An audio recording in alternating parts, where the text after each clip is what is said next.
I'm very pleased to be joined today by three experts in the digital customer experience space.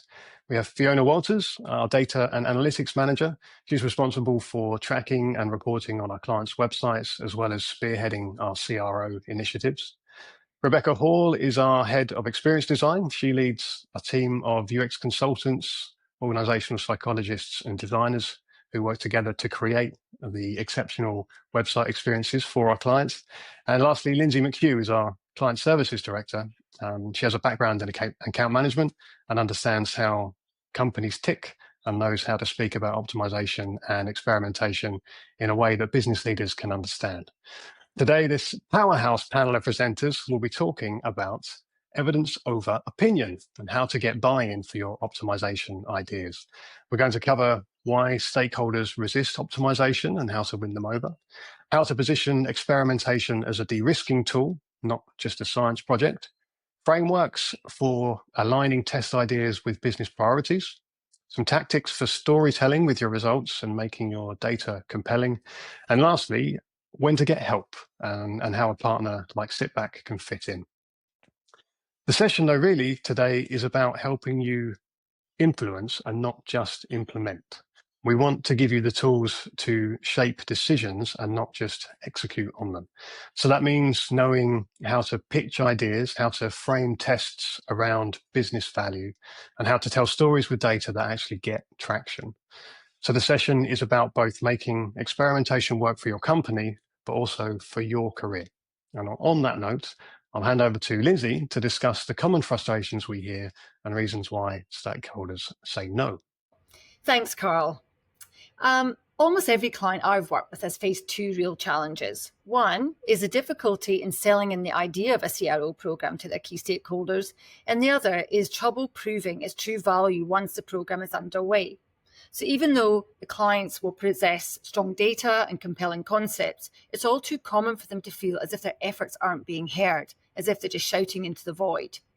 The reality is that we're not just solving UX or tech problems, we're solving human problems. And that starts with understanding what's really getting in the way. One of the key things that we find is that often department silos are creating invisible barriers for our clients. A recent study by Forrester Consulting revealed that 79% of employees agreed that their information is siloed, with 68% reporting negative consequences. So siloed departments are really leading to communication gaps, poor cross-team collaboration, lack of alignment on strategy and success metrics, and ultimately, this really leads to conflicting views on why CRO matters and who should lead it.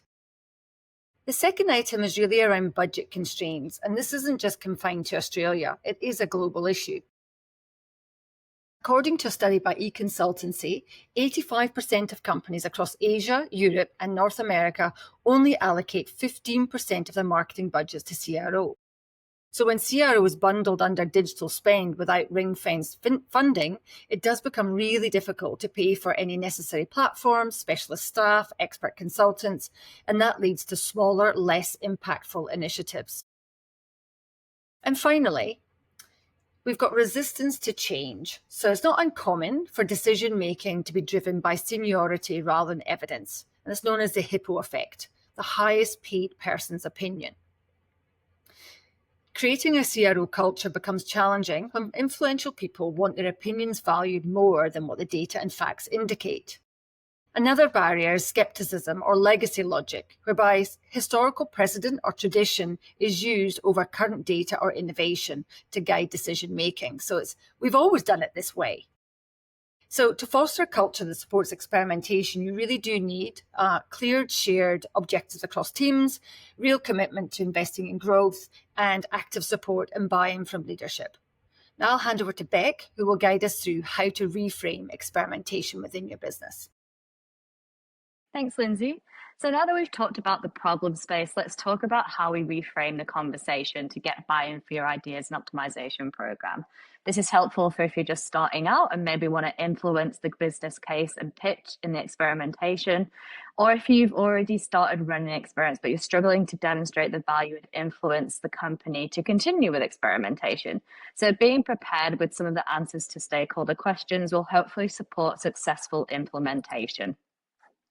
One of the most effective ways to shift conversations with stakeholders is to reframe the challenge as opportunities. In experience design, we use how might we statements to reframe the problem in a collaborative way. So thinking about CRO, the key is asking, how might we communicate optimization value in terms that stakeholders already care about, like revenue, risk, or the customer experience? This approach makes it about aligning it to their goals rather than us pushing our own agenda. When you're asking for CRO investment, a strong argument is efficiency. Instead of spending more to acquire traffic, optimization helps you get more from what you already have. We know that a gut reaction might be putting more into marketing or SEO, and we've worked with a few clients where this is actually the case. But simply putting more users into the top of the funnel might not always work. In fact, it could be detrimental to your conversion numbers. Every stakeholder we know understands ROI, so frame optimization as making existing marketing spend work harder. And this makes sure that CRO is an investment multiplier rather than a cost line. Next, we live in an age where tools and AI actually are making it a lot quicker to launch products and features. And that's obviously really exciting in terms of that speed, but it can also be very dangerous if we're starting to make these decisions based on assumptions. Optimization brings evidence into the equation, ensuring what's shipped has actually been validated. This reduces rework, wasted spend, credibility risks, and that's a compelling story for any decision maker. Next, stakeholders often come with very strong opinions. Obviously, we talked about that hippo effect earlier that Lee talked about. CRO testing provides neutral ground. So the results give everyone the same evidence, eliminating the my opinion versus your debate.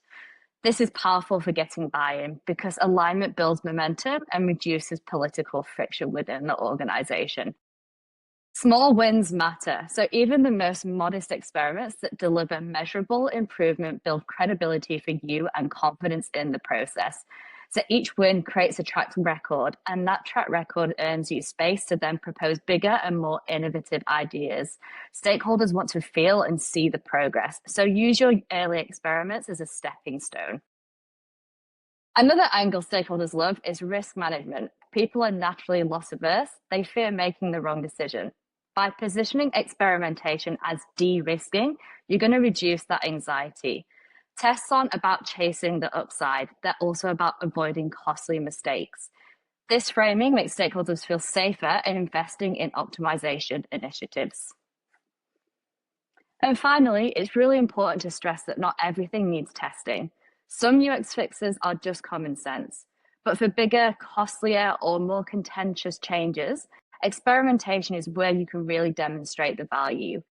This shows stakeholders that you're being pragmatic, which again increases their trust in any of your recommendations. So now I'll pass over to Fiona, who'll talk about prioritization. Thanks, Beck. So as Beck mentioned, you don't need to test everything. Deciding where to prioritize and focus as you begin or maybe even reestablish a program of work is vital to building a business case down the line. To get alignment and buy-in, consider your business objectives, goals, or current challenges. What is the broader strategy of your organization? And start to think, could CRO or experimentation help you solve these? What might be the impact of using CRO on your bottom line? If your business is interested in driving sales, conversion, engagement, maybe improving campaign results, these are great places where CRO can make an impact. But it's important to think about where you might see the greatest impact versus effort of utilizing CRO to help you figure out where to initially focus. One way to do this is through some simple analysis. Review any current data you're collecting on the goal you're trying to have an impact on. So let's use the conversion rate on a credit card application, for example. See how much traffic you have coming to your website, what's the average customer value for those that are approved, and then start to see what the impact of a change on that conversion rate could have on your potential revenue. So this can easily be subbed out for, other financial metrics or maybe engagement metrics that your business uses as well.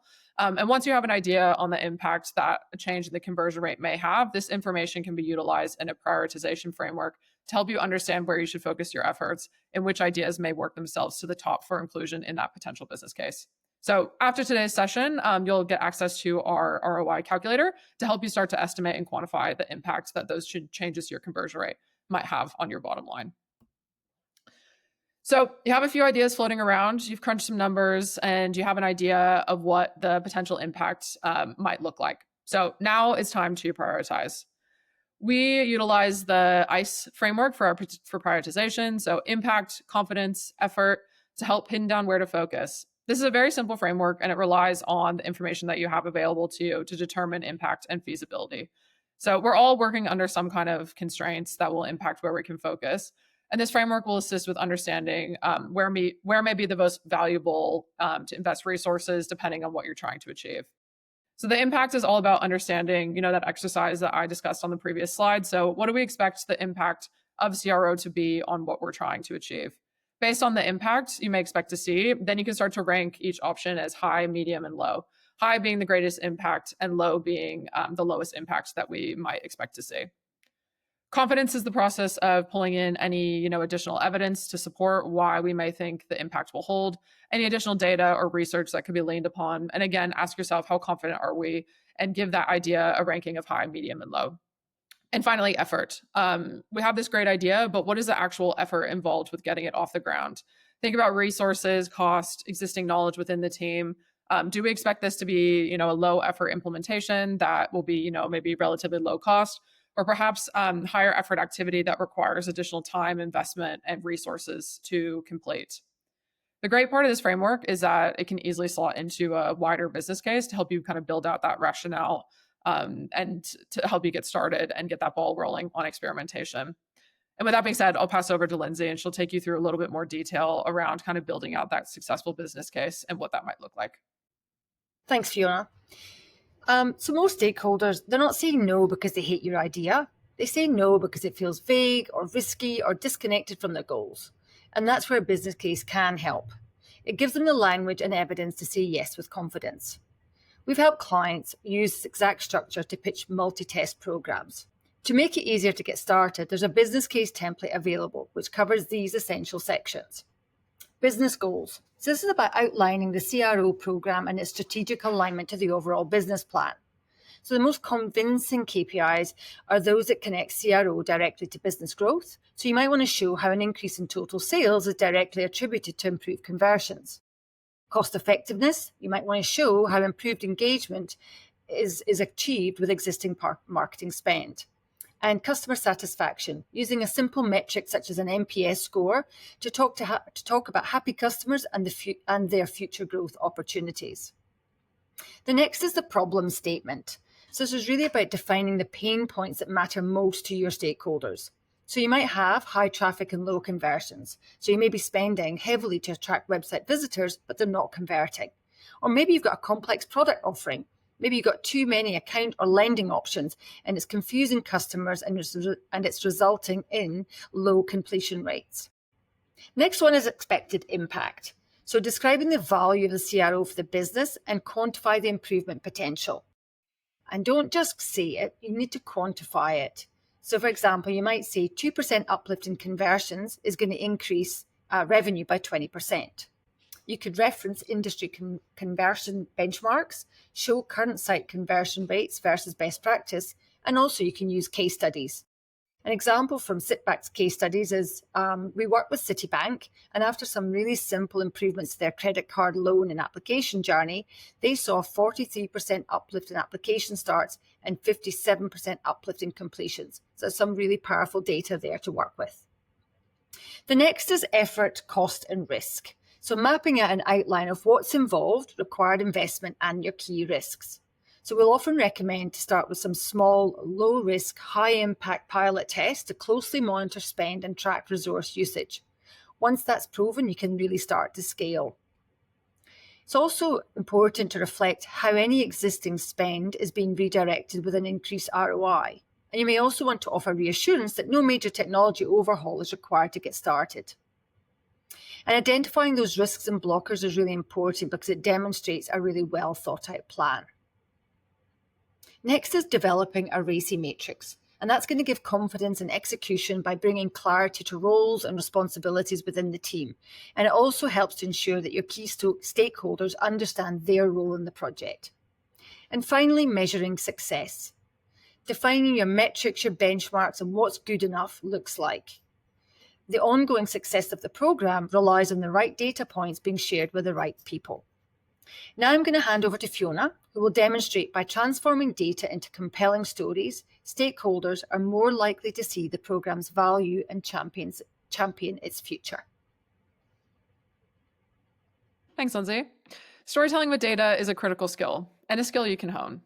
American psychologist Dr. Gardner once said that stories constitute the single most powerful weapon in a leader's arsenal. Being able to translate data into simple, understandable stories is critical for not just getting your business case over the line, but also for communicating results and keeping that buy-in across the organization once the program or optimization idea is off the ground. As Lindsay mentioned earlier, this is a major challenge that we observe. Yes, there's the hurdle of getting things off the ground, but once they are off the ground, keeping the program alive, understood, and championed internally by shifting towards that culture of experimentation is another challenge within itself. I used to run experimentation for a major automotive company in Australia.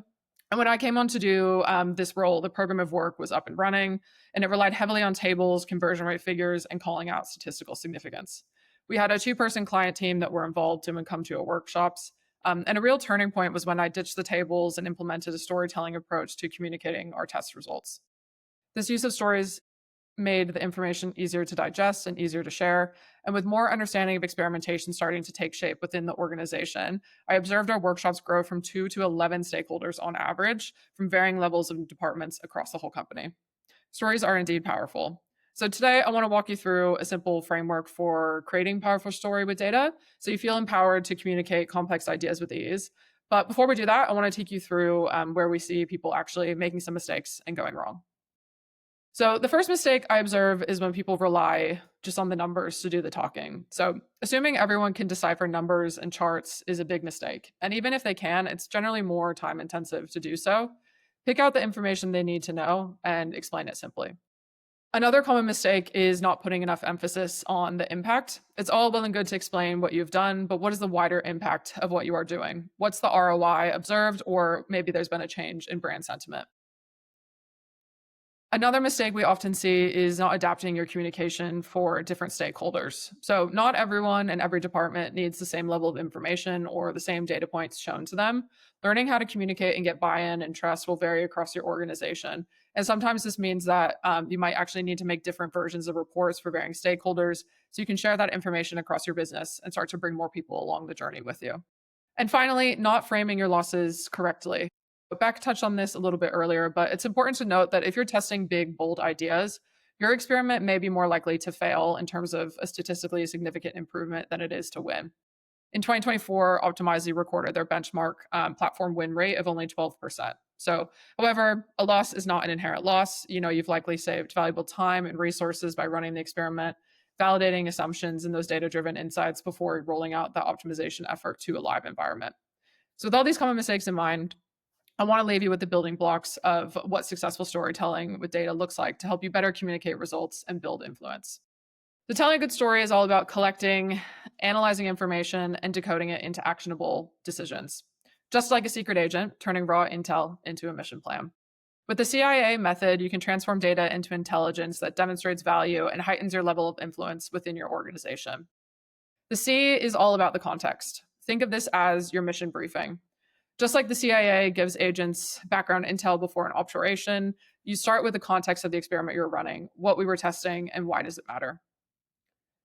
The I is the insight of your intelligence. So intelligence analysts uncover patterns and connections that others miss. This is the insight that you reveal in the data. What's the hidden truth or the intel that guides the next step? What have you uncovered from this experiment, and what do the results really mean for the business? And finally, the A, or the action. So think of this as your final operation.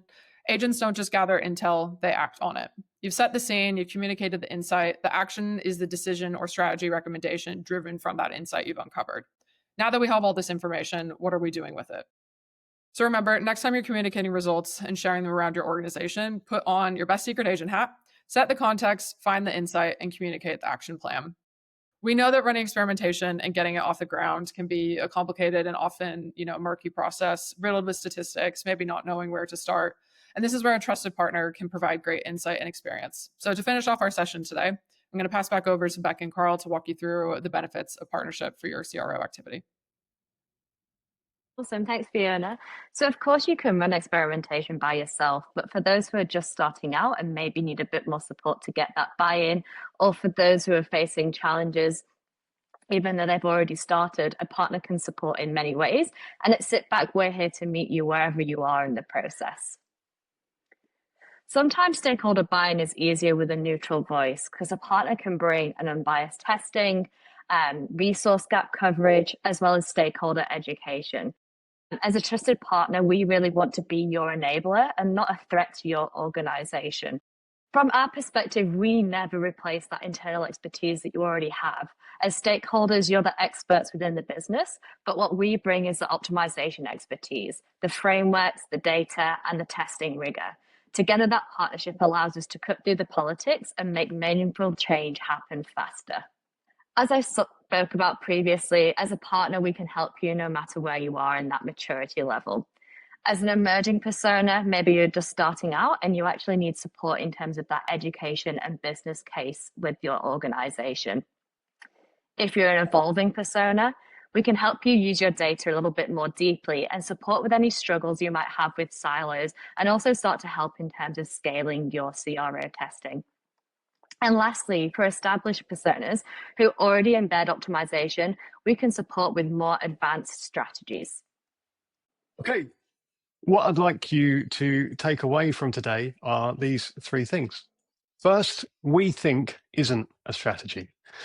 Once you have a testing program in place, you'll be making decisions based on evidence, and that evidence becomes your power to influence, because data-led decisions are much harder to argue with and they're much easier to action. Second, speak their language. So it's not just about running the tests, it's about how you translate the results for the different stakeholders. Your influence comes from making your insights land with the people who matter. So speak to business outcomes, not just the test results. And third, when it's too political or just too hard, bring in backup. Sometimes the best way to influence is with external perspectives. And that's where partners like Sitback can help, not just to run the work, but also to give you added weight, expertise, and momentum. Well, that just about wraps up today's session. We've got a few resources that we'll share with you as a follow-up. There's a website optimization guide with a self-assessment checklist to help you identify where to focus your activities based on your existing strengths and weaknesses. There is a criteria setting guide around how to select the best experimentation tools for your business, because there is no one size fits all and everybody's different. We've got the ROI calculator that Fiona mentioned, and also the business case template that Lindsay stepped you through, which gives stakeholders the language and the evidence to say yes with confidence to your experimentation program. Thank you all for joining us today. Our contact details are there on the screen. Otherwise, we hope you've got something useful out of this session today, and have a great day.